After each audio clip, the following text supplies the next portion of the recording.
Hi everybody, my name is Lee, and I'm really happy to be able to share some of my story today, which does involve having too much stuff, but it also talks about overcoming having too much stuff, which is a story that people don't often hear.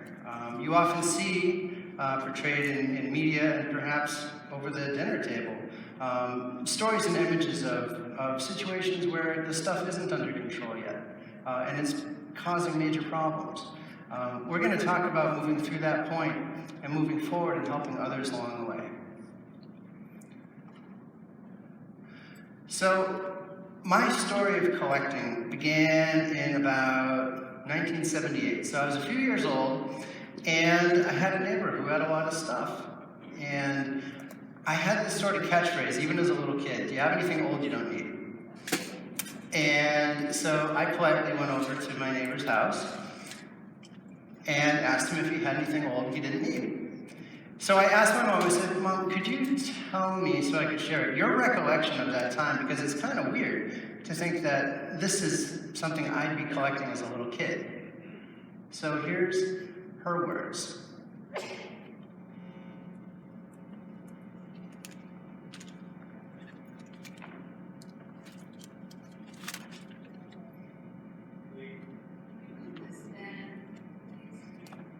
Sure.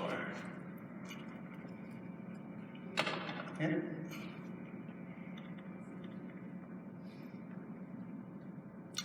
So we'll come back to the audio on that, I reckon. Okay. So what she said was, I had gone across the street and said, "Do you have anything old you don't need?" And Jim gave me this push mower and told my mom that he was going to give me the keys to his car that didn't work anymore. But he knew that wasn't going to work out well for him. So he held on to that. He said, "It would have made a great planter in the yard." She said, "Thanks for not sending it over."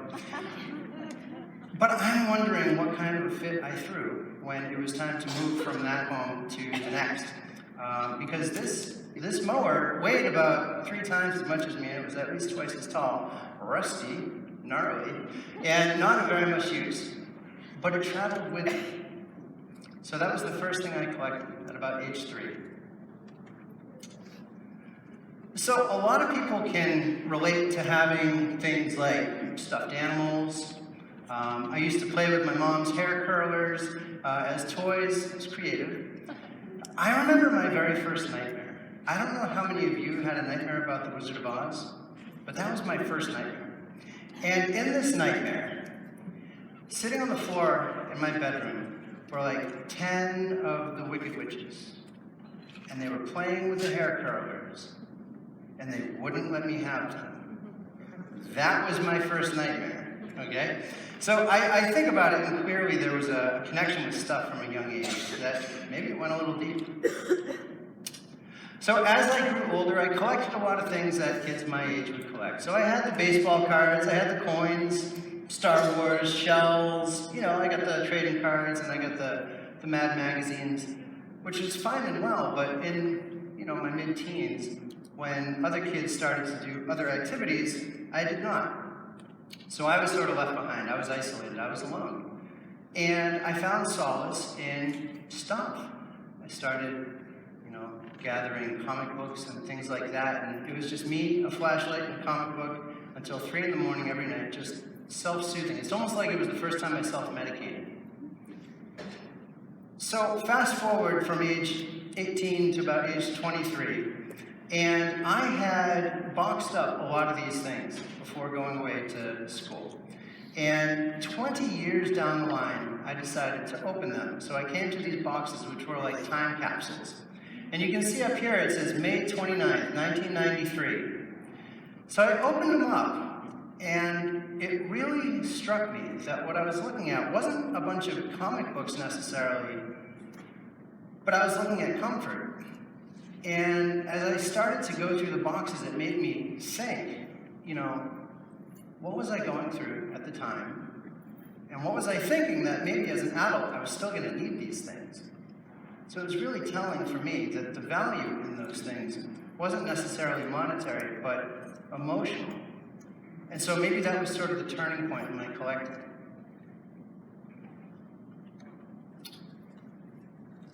So after graduating from college, I went to school for forestry. I took off. I left, New England, and I got a job up in Alaska. I was working at the state parks. And there I was, in this beautiful, magical place that I'd always wanted to visit. And now I'm working there, and I'm happy. And I'm surrounded by this sort of stimulation of nature and new things, novel experiences. And while I was up there, I was really collecting memories, taking pictures and leaving only footprints, if you will. And so during that time, I really wasn't accumulating a lot of things. Partly, I think, because I wasn't making much money, but also because I was on the move, right? Natural enough. It's hard to really accumulate when you're not going to be around to do it long. Well, I came back to Massachusetts because it's tough to find work in the winter up there. And so I came back down. I went to UMass Amherst and completed a degree in English. So at this point, I'd gone to school for forestry. That didn't really work out. I went to school for English and wasn't really sure what I was doing with that. So I was sort of left with this quandary of who am I? Who am I? So like a lot of people looking for my identity, searching and thinking and seeking, I realized that I was sort of this blank, like I didn't know. I was not really connecting with other people. I was lonely. I was sad, sometimes angry, because all of my plans had amounted to maybe just a pile of stuff. It was helping me connect with people, though. And so that, I think, was the hook. That's where stuff really started to come back into my life, and I had sort of this social handle where people could relate to me through my things. So some friends were over. They were friends of my roommates, and one of them was like, "Hey, whose Pac-Man game is that?" And I was like, "That's mine." He said, "Can I play with it?" And when he said, "Can I play with it?" he was saying, "Can I play with you?" No, well, all right. So I realized if one game is good, 2 must be twice as good. 4 must be 4 times as good. Well, if you do the math, eventually you have a home that has way too much stuff. But it started out small. So here I am with my roommate's girlfriend. We're hanging out, and I can see here on the shelves behind me the very first collection starting up again. And to my right, you can see a couple of boxes. So already I'm going out and I'm bringing in more than I have time to process, right? And what purpose is it serving? It's a connection, it's comforting, it makes me happy. But it's already getting out of control. You can see on the left, you can see a clock that's not plugged in. You can see these boxes that aren't open. You can see an arcade game that you can't play because there's stuff on it. This would become a very troubling trend for me over the next several years. So I recognized that there was this success I was having in collecting and connecting. So, yeah, I guess I'll collect more Atari things. I'll have little knickknacks. Maybe I'll explore some of my artistry, and when I see a hairdryer chair, I'll collect that. Because hairdryer chair, right? So it's not just a hairdryer chair to me. I had always wanted to modify it. So what I did was I saw this hairdryer chair, and I took out the motor inside, and I put in stereo speakers. I set it up on the front lawn of our apartment, and within minutes, I had like a gallery show going. People were coming and visiting. I was meeting my neighbors for the first time because I had this thing. And again, having the thing meant having people. Well, that was fine and well until I started collecting too many chairs to keep up with. And that started to fill the house. And so did all of these other things. And that started to impact things. So not only was I saving all of these posters that I was drawing and collecting, but I was also holding on to perhaps school papers from 1981. My name is Lee, I am 6 years old, I am in first grade, Broadmeadow is my school. Okay. So I've got that, and then I keep digging. I'm going through things in the basement, and I come across the awards from summer camp, and then I come across tons and tons of pill bottles. Those pill bottles were there because I didn't want to take the time to peel the labels off, and I didn't want to put my personal information out front. So they accumulated, and accumulated, and accumulated. Pro tip, if you want to take your labels off, put them in water. They peel off in like 10 minutes without a problem. Then you can recycle them. Try it, it's good. And then I'm looking and I come across a business card from the used record store I went to 20 years ago. I'm going through and I've got every piece of artwork that I ever drew. I've got multiple copies of the flyers, and I keep digging and going deeper and deeper. And I come to unopened junk mail from like 20 years ago. So I'm looking at that, and I'm thinking, what kind of a day was I having that I wasn't able to handle the junk mail? You know? What was going on that day that I either was too overwhelmed emotionally or just didn't feel like I could do it skills-wise to handle it? It went in the bottom of a box, and that box went along the wall, and then other boxes went on top of it. 20 years later, I opened it up. Maybe now I can make a decision. Those things were out. Because 20 years later, I had learned a lot. I didn't need them. I didn't want them. And now I knew what to remove so I'd feel comfortable letting them go. It's amazing what we learn over time.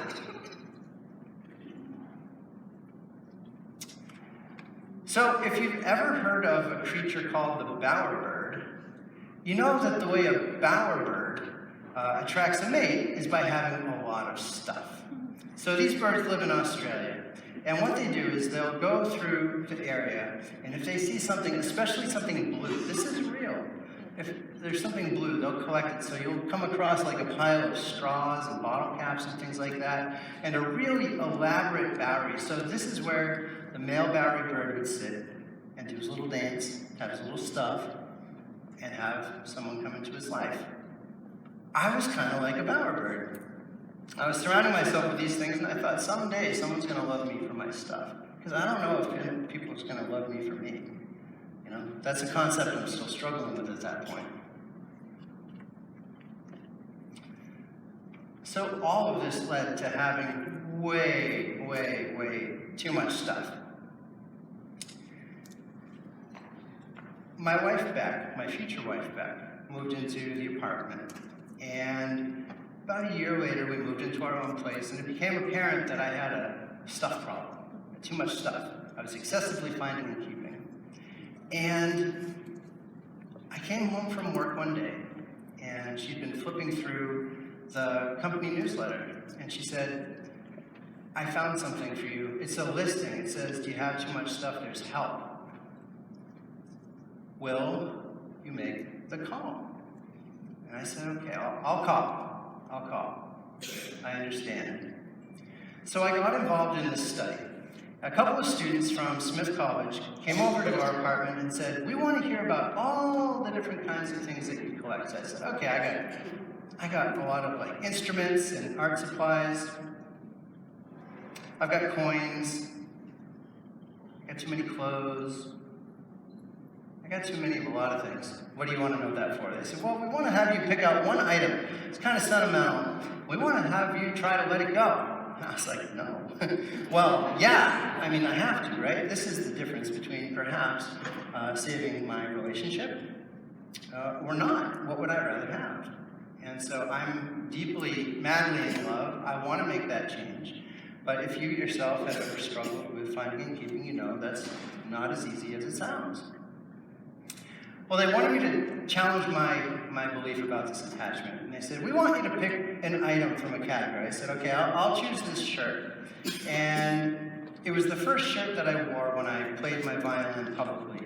I went out and I did a gig and I played Star Spangled Banner, Jimi Hendrix style, on the violin to open for a band. And it was right after 9/11, and it was a really important evening for me. And I was really feeling it. I was feeling really good that night.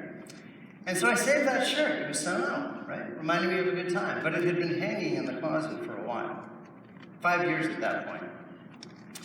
And they said, okay, so how do you feel about letting it go scale of 1 to 10. And I was like an 11. I was like, this is really, really hard to imagine. Really hard. They said, we understand. Well, how do you think you'll feel during the week? I said, easily a 10, 11, totally. They said, well, we're going to come back in a week and ask you about your distress experience, how it went, and how likely do you think it is that you're going to want to let it go? I said, probably not, but I'm willing to play along. This is the first step in my attempt at recovery. So they took the shirt, and at first I felt absolutely overwhelmed. There I was with my worksheet. I'm supposed to keep track, every day, 5 minutes to 5 minutes, how am I feeling distress-wise? I'm a 10. I'm a 10. I'm a 10. I'm a 9. I'm a 10. I'm a 7. I'm a 6. I'm a 9. Then I'm a 5 and a 4 and a 3. And after a few days, I started to realize that I felt that the pros of letting this go were actually more significant than the cons. That it was actually maybe a turning point for me. Maybe I could actually start to move forward. And so I let that go. They came back and I said, when you were here on Friday, I felt terrible about it. But by Tuesday, I started to feel like maybe the victory isn't going to be in finding and saving something, but actually in enjoying it and letting it go. So, victory number 1, that was in 2005. There was really no other help for this at the time.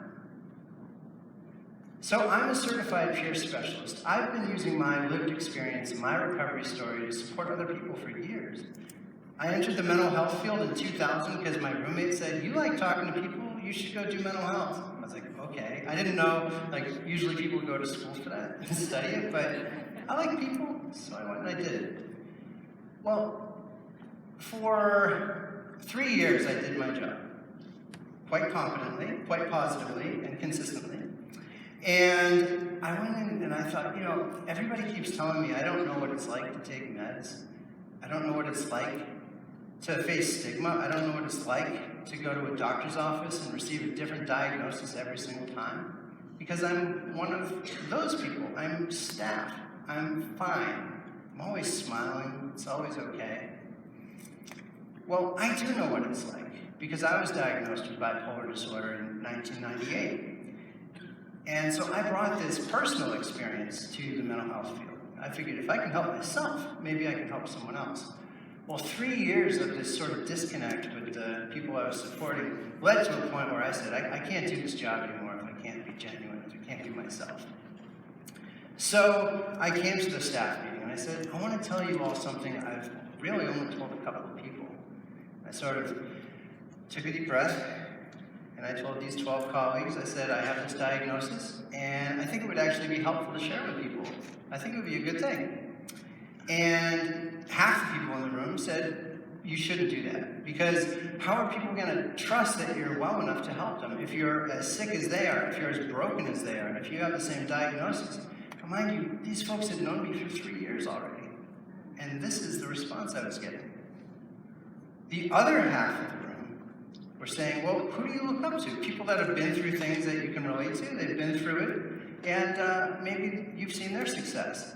If they can do it, you can do it. They said, go ahead and try it. Okay, you can self-disclose when it's appropriate. So a few weeks went by and there was no opportunity. It was like suddenly nobody thought I was different.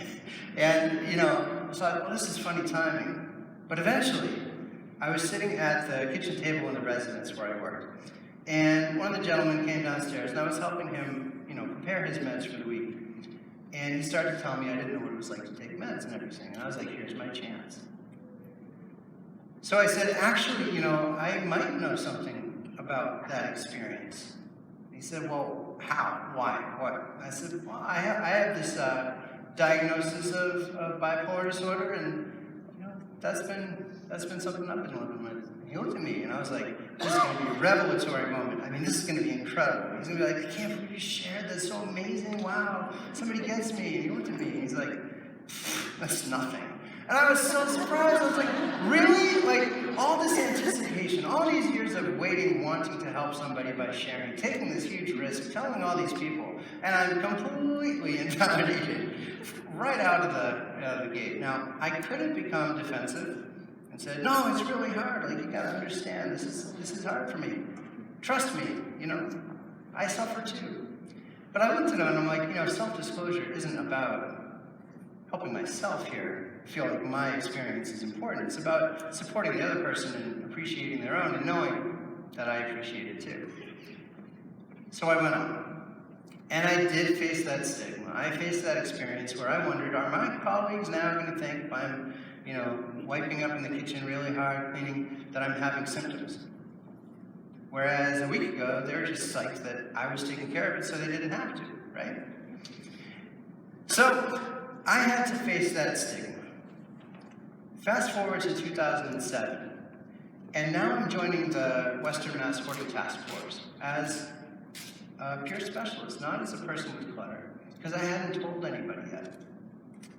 And I sat there on the team for a year before I felt comfortable sharing. I was like, these people are cool. They get it. They're sensitive. I think this will be okay.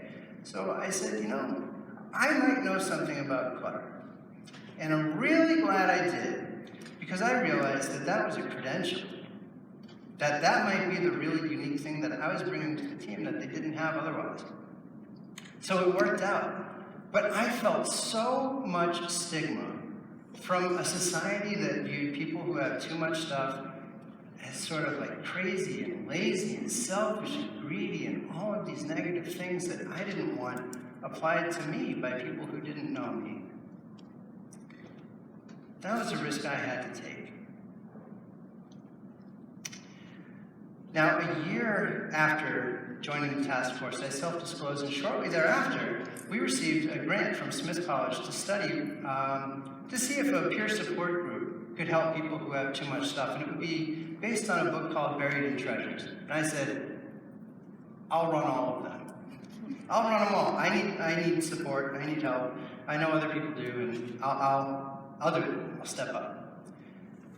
So I ran all of these groups, and I started to learn a tremendous amount of things about myself. I came to understand why I was saving things, why I had a difficult time letting them go, and all of these things, and realizing that I wasn't alone, that there were tons of people out there that struggled like me, and now we had a way to get together and talk about it.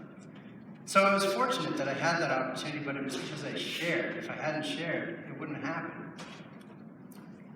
But finally, I could be a part of the solution. All I thought I had for all those years was a problem. So statistically, 2 to 5% of the population struggle with having too much stuff. And I was one of them. And that means that upwards of 15 million people in the United States alone struggle with this. And I've heard that number for years and thought, that sounds terrible. That sounds like an incredibly high number. Like, nobody should be living that way. What are we going to do?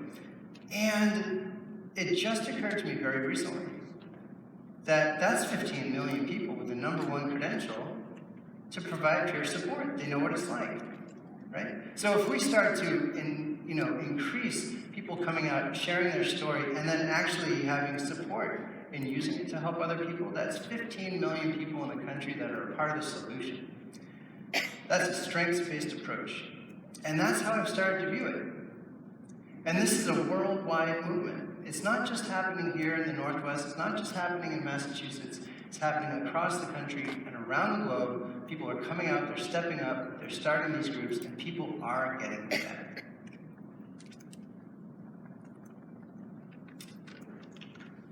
So there I am, in that moment where all of this work is done, and I'm at the point where I can start to actually let things go. And it was hard. I know I looked kind of overwhelmed at that point. This was a good day. I was happy. It doesn't look like it. But I was letting things go for the first time that I held on to forever. And these were unusual items, things that a lot of people wouldn't think twice about letting go. But I thought a lot about it. And there I was, making those decisions. I was coming to the point where I could let these things go. Never thought I would. Always held on to these things just in case. Too petrified of making a mistake with my craft projects that I wouldn't use them because I didn't want to mess them up. Anybody know what that's like? Yeah, some heads nodding. What if I mess up my art supplies? What am I going to do then? So I had to take some risks. I had to let some things go. I had to know that it was going to be helpful. I had to know that it was going to be worth it. And it was. So at this point, I am 13 years into my recovery from having too much stuff. Started calling myself an excessive finder keeper, getting away from the word hoarder. And that was a shift. That was an identity shift for me. In the beginning, I was called a hoarder. I was seen as just a person with a problem. And in 2012, I gave a speech about my recovery for the first time. And there was a newspaper article written about it. And other media sources picked up the story and it started to spread. And what really pained me was that my identity in all of those stories was as a person with a problem. There was nothing in there about the work I was doing to help others, the support I was getting from my wife and family, nothing. Nothing at all. And so I'm back to where I was, feeling like I kind of did in my teens. Like, people don't get me. People don't see what is worthwhile about me. They just see, like, this person who represents an issue. I'm more than that. I'm more than just an issue. I hope. I mean, it's an interesting issue. But, you know, the problem with this was I was starting to feel like, what do I have to do to prove to the world that I'm more than just a person with a problem? So it took a few years, it really did take a few years of sort of positive persistence to be accepted as a person that could be helpful and to be seen as someone who's actually an expert in working on this. Not because I went to school for it, but because I've got a degree in the School of Life. You know, I've worked through this. I've done it myself. But the experience is mine.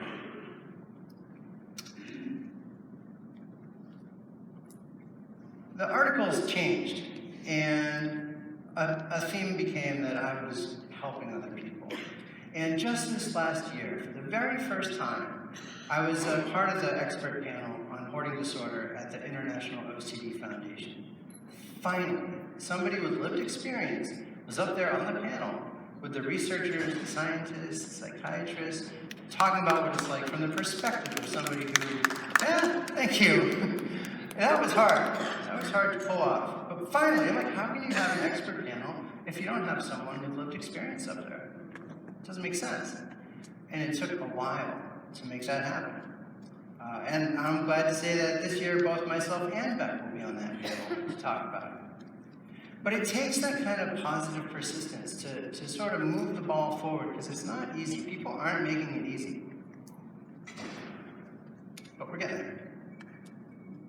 And so when I had the opportunity to come and share my story today, and talk about the different tools that we've helped to develop and how we can help people help each other, that was a great opportunity. So what does my recovery look like at this point? Becca's going to show you some images of what our apartment looked like. I'm going to show you a few pictures of what it looks like today. And this is one side of the basement. This was taken about a year ago. So over on the right, you can see a lot of stuff, a lot of clutter. A mishmash, a real mishmash of stuff. And that's our friend Everett Clark. And he does photography. He takes pictures of other people's stuff. He grew up in a cluttered home and came to realize after a while that understanding and honoring the things means understanding and honoring the person that owns them. And he came over and he was shooting photos in the basement there.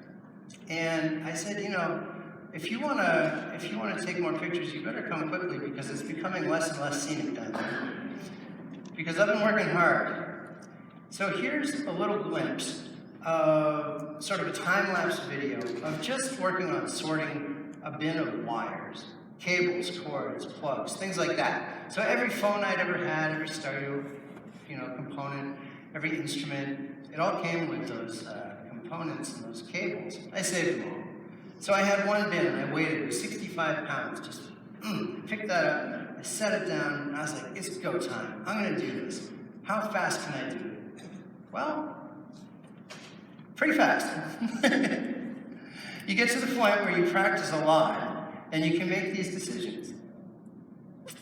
And you're watching about a 45-minute process in about 30 seconds.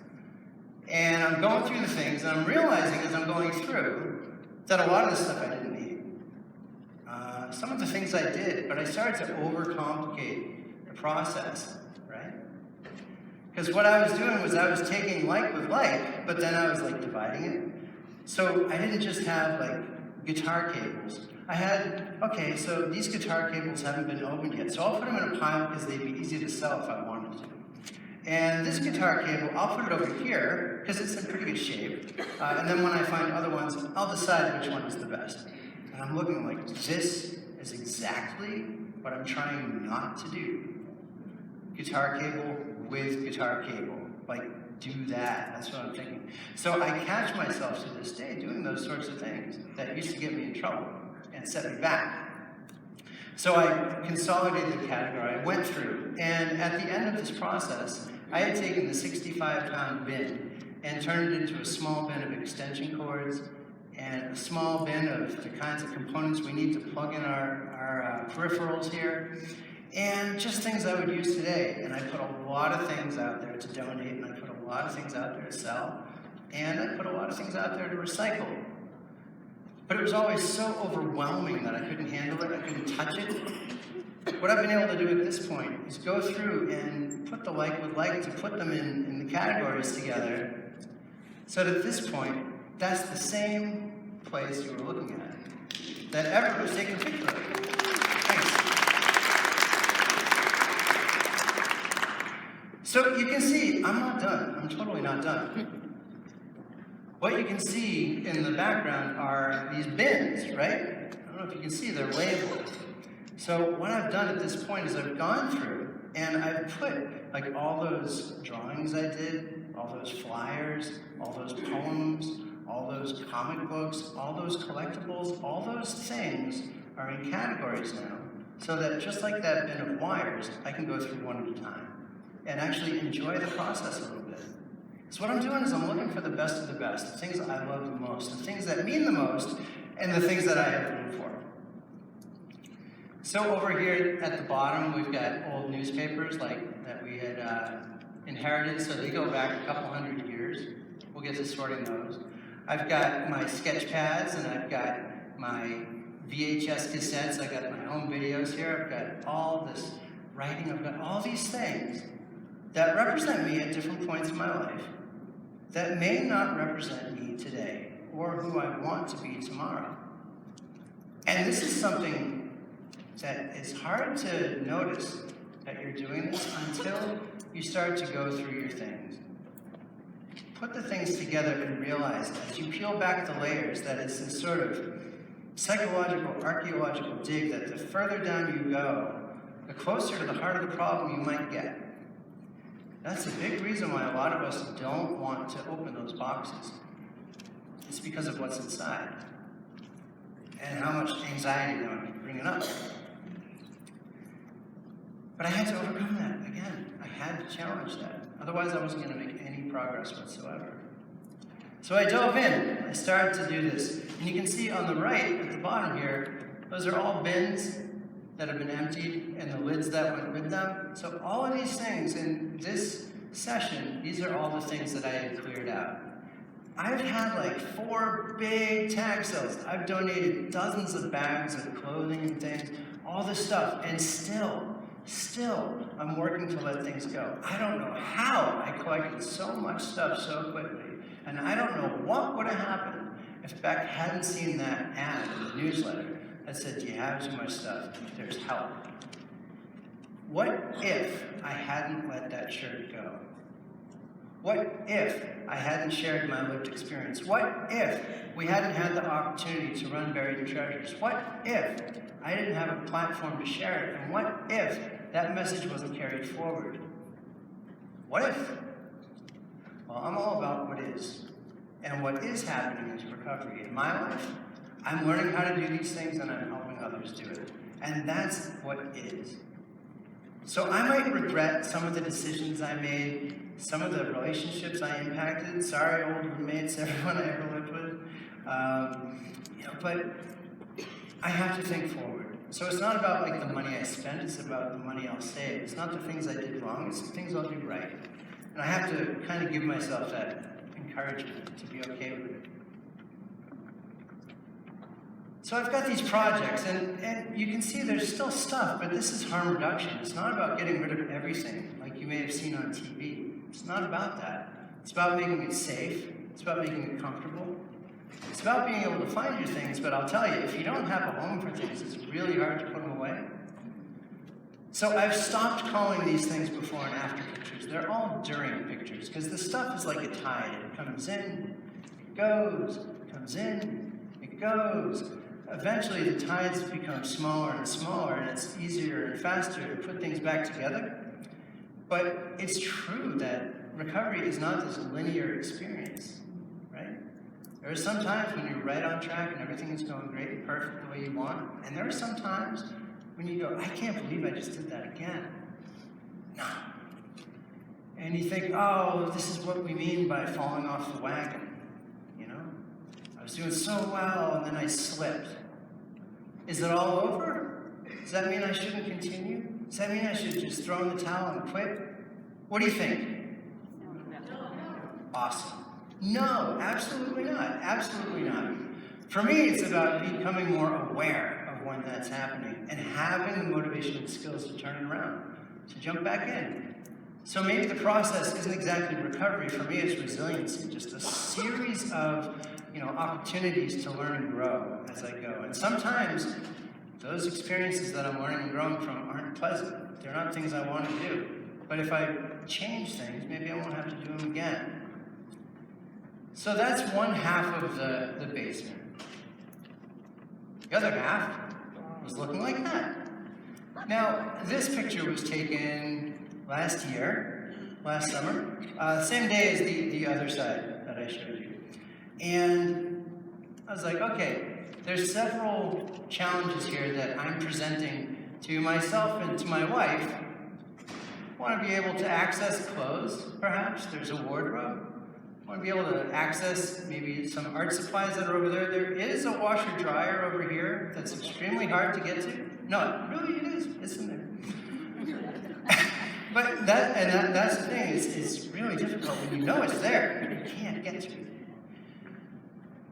So I'll point up here, maybe you'll see. So there's a little pathway here, right? So you can get through and you can make it to the washer dryer. You can get through, you can make it to the baker's rack, but not much more. I said, enough is enough. And I had like a power session. It went for several hours, over a couple of days. So I'm going to get things back to good. And I said, Beck, you got to come downstairs.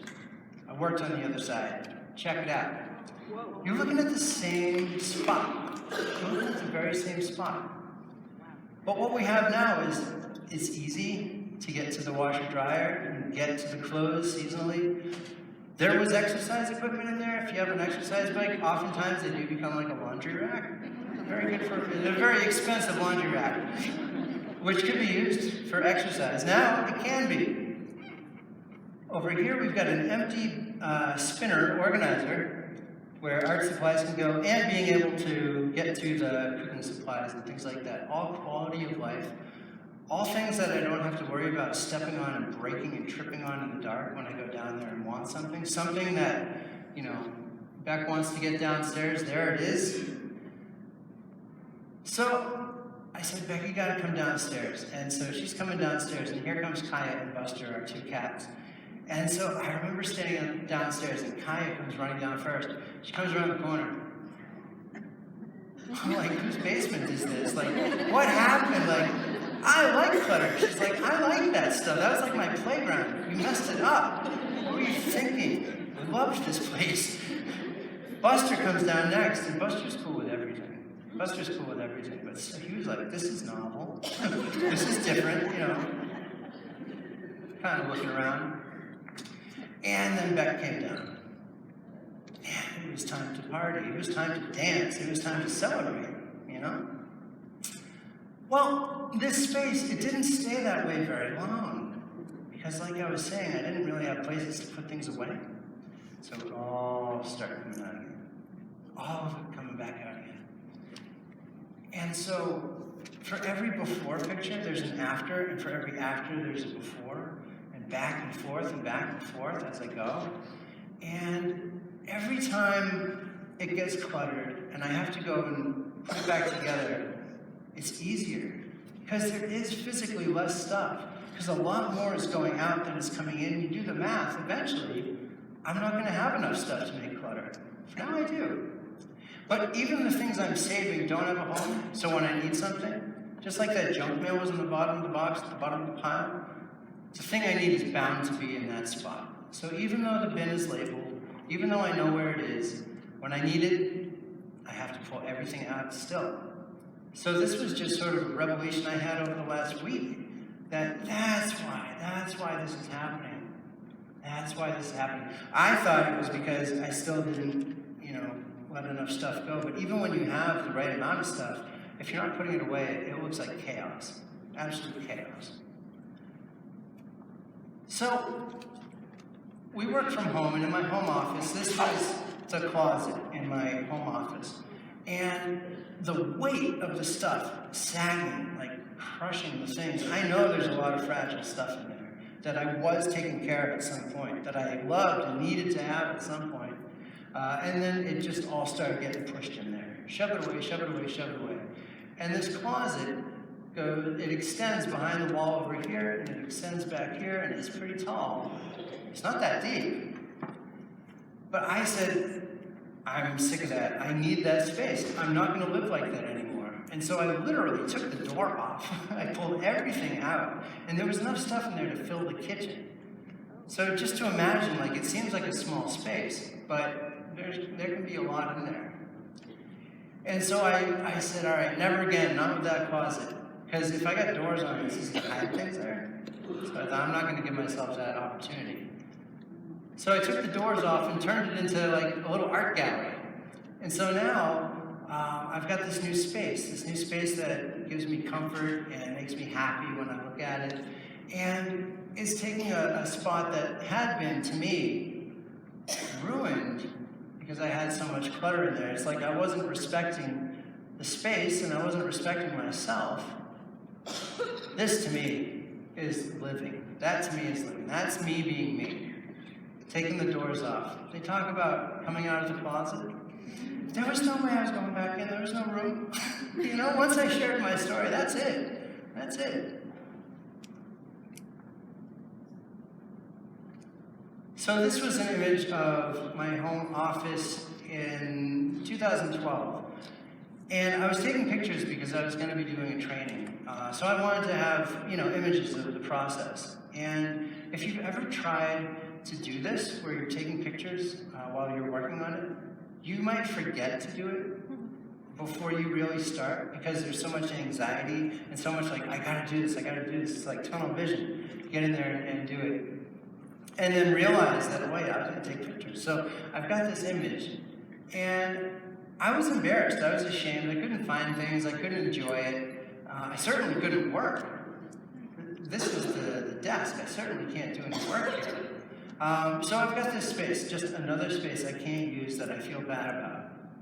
Well, it took some time, but I was able to turn that into this. So there's my dad playing a game, visiting and being welcomed in. I was actually excited to have him come in there, and see the place. So you'll notice, still an avid Atari fan. In fact, that's what I'm seeing when I look around. But I thought that was the problem. I thought that collecting these things was the issue. Isn't that a step back again? Not really. Not when all those other things I had been collecting were traded, donated, sold, so that I could make space and use the resources to get something that I really liked. The difference between my relationship with this collection now and the way it was nearly 20 years ago is that I was sort of a person, to me, who was nothing with a fun hobby. Now I feel like I'm someone who is something with a fun hobby. So back then it was my whole identity. And now it's just a hobby. So when people come over, it's not like that's the only thing we do. There's plenty of other things to talk about. I don't have my whole social life and identity like hanging on that little Atari thread. Now, I have a fuller life, and I have more room to live it. So that's been sort of my process of, as that little kid, asking my neighbor, do you have anything old you don't need? And bringing that push model with me for nearly 40 years, from every apartment to the apartment to the apartment, never cutting any grass, but lugging it along with me. And a couple of years ago, I talked to one of my roommates that I had been driving to distraction with my clutter. I said, do you remember that mower? I know you liked it. He's like, yeah, that I liked. I didn't like anything else, but that I liked. I said, would you like to have it? He's like, really? I said, yeah. I said, yeah, I'd have it. So I gave it to him. And I gave it to him with a sense of joy, you know? Kind of flies in the face of that image that people who have too much stuff don't want to let it go. Oftentimes, if I know the person that's going to enjoy it, I'll give it to them for free, even if I wouldn't sell it for any other price to someone else. So I get a call from him a few days later. He's like, you know that push mower? I was like, yeah, I know the push mower. He said, well, my neighbor really likes it. She wants to clean it up and paint it red and sharpen the blades and use it. Is that okay? I said, that's fine. That's great. Let her enjoy it next. I was like, I'm free of deciding. I have relinquished control. I don't need it. What I need now is a sense of victory that I was able to let this go, and I can do it. So now I don't know where that mower is. It's continuing its journey out there in the world. Maybe cutting grass, maybe not. Hopefully it's not a part of somebody else's problem now. But at least it's not a part of my problem. At least it's a part of my progress, right? So to be able to look at that as a real mile marker in my life and say, I went from a point where I don't know why I acquired it, I don't know why I kept it, but I know why I let it go. Coming full circle, to me, that really represented something uniquely personal. And it's hard to fully appreciate that if you haven't had that experience. And if you haven't heard someone talk about it. I had never heard anybody talk about it. We didn't have any role models for success. I had never seen anybody get up there and say, I've had too much stuff, I'm working on it, I've gotten better, you can get better, this can get better, we can do it, we can rally around this, and things can improve. I never heard that message. All I heard was, be quiet about this, don't say anything, because it's an embarrassment. And I'm like, wow, I'm gonna turn that, into something to be proud of. I'm gonna turn it around. And I'm not done. I'm not done working on this. You saw the images. And it's taken a while to get to where I am. But along the way, there were all these tiny little victories. One of them being, I saved my relationship. That's a big one, I was able to demonstrate that I was working on it, to convince my partner that I was committed, that I could make things better, and that things would be better. I think about the first time I had some feeling of freedom, that I don't have to stay home and work on the stuff all weekend, that maybe I can go out and have some fun. Like, I'm starting to see that there's a shift in what I can do with my life, because it's not all focused on stuff anymore. Not in the same way. And for me, that's been big. That's been a really big deal. So I don't know about you, but when there's something like this that you've seen portrayed as a sickness, as something that's just a weakness, it's hard to talk about it. It can be really hard to talk about it. But we feel like having conversations like this and getting to know some people that have been through it is going to help, have that conversation. And today we're going to show you some clips of people talking about their experiences, not as seen on TV, but as lived by real people that are really going through this. And by the end of the day, I think you'll be feeling like, how could anyone yell at people with this problem, like we've seen on TV and things like that. How dare people be so insulting and so mean? Thank you. That's home, right? The idea that something has to be mean and damaging and sensationalized to make for good TV, baloney. We really feel like people want to tune into something positive. They want to hear a good message. They want to know that recovery is possible. They want to know that they're not alone. Things don't have to be breaking and being thrown and all this stuff and screaming and yelling to keep me interested.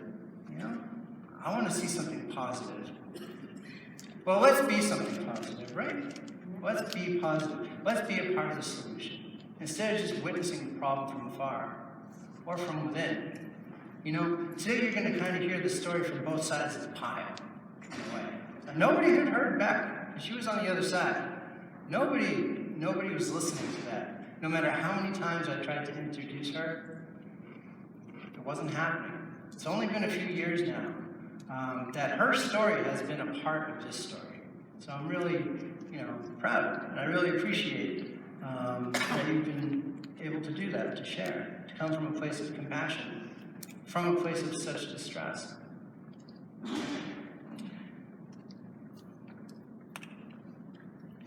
If you've ever heard about avoidance not really being recovery, that like avoidance is just pushing off the inevitable and it's like a Band-Aid, it's not really real recovery, there's some truth to that, but I really think that along the way, avoiding some difficult situations can be helpful. I want to tell you a story. So I was on my way to facilitating a Buried Treasures workshop. It was holiday season, and I needed to stop and get some hand soap for the facilities where we were holding the group. So I stopped at a pharmacy. You know that during holiday season, they've got toys and gifts sort of along the top of every shelf, in every kind of area, every nook and cranny when you look around. And I went in there and I'm like, I'm not looking at anything. I'm just gonna get the soap, I'm gonna leave. I'm gonna get the soap, I'm gonna leave. I'm gonna get the soap, I'm gonna leave. I got the soap, I'm gonna leave. I got the soap, I'm gonna leave. And I get up to the counter, and wouldn't you know it, sitting right there, a display of Pez dispensers. And they're not just Pez dispensers, they're Nintendo-themed Pez dispensers. They're Wiimotes. There's a pink one, there's a black one, there's a white one. Instant collection. One is neat, two is a couple, three is a collection. To me, three is a collection. To others, it's a crowd. To me, it was a collection. And I'm looking at them, and the soap disappears. My surroundings disappear. Suddenly, it's just me and the Pez. And not that long ago, it would have been me and the Pez and out the door. But now I'm standing there, and I've got these questions to ask myself. Do I need them? No. Do I want them? Yeah, but I don't have room for them. I know they're inexpensive, but $1, $1, $1, $1, they add up, and even small things add up to take up space. Having this conversation with myself, and I asked myself that most important question that I have to myself: what would Beck think if I brought this home? Yeah, wow, yay, Pez, no. And then I thought, what would the members of the Buried Treasures group think? Because that's where I'm going. I'm literally on my way to facilitate a recovery group for this. The irony. And I'm supposed to convince people that recovery is real, and I'm struggling. This is like the hardest thing I've dealt with all day. And I'm looking at them, and I hear the clerk, and it was like my focus came back. Like, I'm back. And she's like, sir, come on up, it's your turn. And I walked up with the soap, put it on the counter, I rang it up, I went to the group. Successfully, I was able to stop myself from the temptation. I went in, sat down, and I was like, you're not going to believe what happened on my way to this group. And I'm sharing, and they're laughing, and we're sharing this experience, because we all get it. Wouldn't you know, about 6 months later, I'm going through some of my stuff, I'm organizing, and I find a bag from the Nintendo World Store in Manhattan, which I had been to a couple years before that. And I opened it up. What do you think was inside? Those exact Pez dispensers. Okay? So I had no recollection of purchasing them. I had no idea But in that moment at the pharmacy, it's all I could think about. It was my entire world. And I was like really having a hard time. I didn't even remember that I already owned them. So I decided, all right, so someday I'm going to let these go. Just like symbolically, like just because it's going to mean something special to let these go. So I ended up eventually taking them in and I traded them for something, for this collection. I let that go, I honed in. It's not about getting rid of everything. It's not about stopping collecting. It's about mindful acquiring, you know? It's about not adding to a problem. It's about being able to have the space and the things to enjoy in them, you know? So I realized I had all this excess stuff and I let them go. And to me, that was a victory. So fast forward a couple of weeks in that group, and now it's time to do an in-session discarding exercise. Everybody's bringing in a few things to let go. And someone says, Lee, I brought in a Pez dispenser to let go. And I'm the one that's going to be discarding these things for everyone, right? And I was like, okay, that's fine, thank you. And I put it in the bin, and I took it away. And it was like, you can't avoid temptation. You can't avoid triggers to do the things you don't want to do anymore when you really want to do them. And so it's almost like this education and support. It's like going out in a suit of armor, that you can go into these places where you didn't feel you could come out, you know, yourself, that you'd be torn apart by the temptations, and actually come out and be intact and feel good. So it's no longer about avoiding life and the things I enjoy. It's about going back to those places and doing things in a reasonable manner. So it's been like the pursuit of moderation, right? So maybe I'm still collecting more than I should, but I'm certainly not collecting as much as I could. So that's the process, that's the progress for me, that's moderation for me. So it's not an all or nothing deal. I'm not punishing myself by making it all go away. That's not what we need to do here. We need to make it safe. Let's start with safety and go from there. But that's just one example of how, you know, you work from a place where you're alone and isolated to maybe you meet other people like yourself who get you and get it. You get the education, you get the support, you find the motivation. When all of these things happen at the same time, recovery can happen. And recovery can be sustained. And so I don't feel afraid. I can go out, I can go to these places. There's a Pez museum not that far from where we live. We haven't gone yet, but there's a big billboard on the side of the highway, and we're gonna visit it together. I mean, that could be a house of horrors a few years ago. To walk in there, I'm sure Beck would have gone in and been like, yay, fun. No, it would have been like, oh boy, we're not going to the gift shop. Now I can just look and enjoy. I had friends say, go into these places and just look at it, any collectible store, and just pretend it's a museum. Go in and enjoy it and walk out without it. Kind of easier said than done sometimes, but reframing it. Being able to appreciate those things, enjoy them, but not bring them home. Not necessarily bring them home. So what I've really gained by letting go is the space, the time, the freedom, right? All of these things that I had lost. And a new identity is someone who can help others and not just need help. That I could be open and honest, and in that I would have the opportunity to receive support and now also the responsibility to provide it. So that's where I am today. A dude who doesn't have that push mower, does have friends, does have a relationship, does have room in my home, doesn't have the crushing shame and guilt of having too much stuff. So that's who I am today. I'm a person. I'm not a problem. I'm not a burden, right? Not to myself or others. So that's where I'm at today. So I want to give you a few minutes to ask me questions about that. About 5 minutes, and I think I can hear a couple before we move on. Did I see a hand from someone? Yes? How did your group go back to the previous clutter fast? So how did you work back? Check. Can I give you a microphone on the way? How long take for your room to go back to the previous clutter, and how did you stop yourself? Okay. So with the home office, I would say that the first time I tried to declutter, when you saw that picture in 2012, that took for me, 4 days of solid work. I was really, I'm all in. And then the next time I noticed it getting cluttered, it took half as long. And then the next time I noticed, it was half as long as that. So now, when it gets cluttered, maybe in 2 hours, I can put it back to the way it looks up here, because there is less stuff. So it's about recognizing it more quickly and being able to work through it.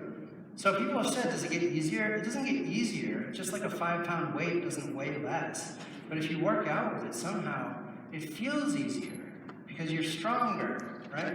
So being able to go in there and make these decisions quickly is a part of that practice and dedication to it.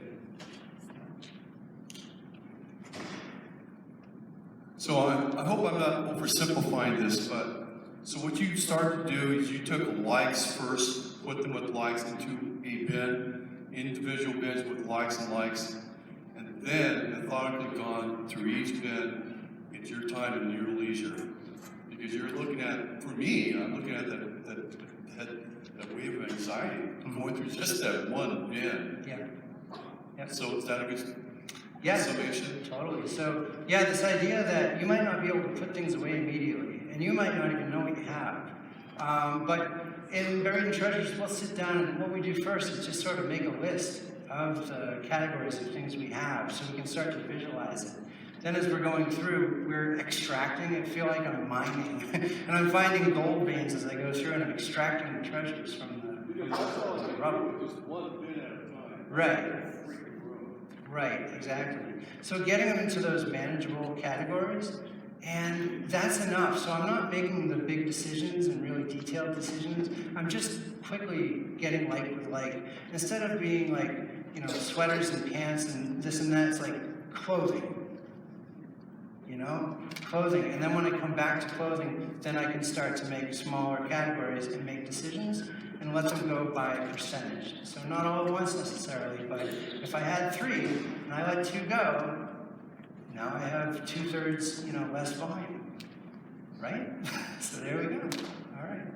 Yeah. Can I, over here, sorry. Yeah. Can I ask a little more detail about the emotional kind of experience when you talked about walking away from the Pez dispensers or going into a store like a museum? There's a sense of loss, from what I understand, even though it was never required in the first place, right? So can you talk about some of that feeling and coping, perhaps? Yes. How can you lose things you don't own, right? How can you look at something and say, I can't live without it, when you already do live without it, And at first it was really tearing myself away from an opportunity. I couldn't see anything good in that because I just gave up something I could have had. But over time, my way of thinking about these things shifted so that it becomes like a victory. So I feel like I can do this. So I can look at things. And sometimes I do acquire it. And it's a good acquisition for me because it kind of meets the criteria that I've set for myself. That yes, I can have this thing. It's okay. So it was really hard, but now that same action feels like a success. I leave the store with nothing, and that's the win. That's what matters to me. Time for one more question. It seems that a part of the process is deciding in the back of your head a place you want to put whatever it is. It seems like that's a big part of the process. Right. When the clutter is cleared, it's because you already knew what you were going to do with it. Right. Yes, so that forethought, to think, where am I going to put these things? And that's really hard, but we do it in the group too. When you're in a cluttered home, people say, but I can't put it in that cabinet. Imagine if you could. Imagine where you would put it. I hurt my back and wasn't able to work on the stuff for several months while facilitating. So I was extremely frustrated. I would run this group, go home, and have to lie on my back. And while I was physically incapacitated, I was mentally working. And when my back healed enough so that I could do some physical work again, I already knew where things were going to go. So it was just finally being able to pick it up and put it away. So even if someone isn't physically able to work on it, there's a lot of mental processing. And even if you just need someone else's hands to help you get those things to where they're going to go, that's cool. That's fine. But not just things that I have to be moving to be doing all the time. But definitely being able to have a sense of where things are going to go, that's important. And I'm just realizing that I do have a sense of where they go, but I haven't put them there yet. And that's a big part of why the clutter comes and goes as it does. But it'll be more sustainable when things finally get put away. So, and that'll be a picture in a slideshow in the future. And I know I'm going to show it, and I know I'll be psyched. It'll just be my forever picture. So that's part of my story. We're going to move on now. Thank you so much for listening.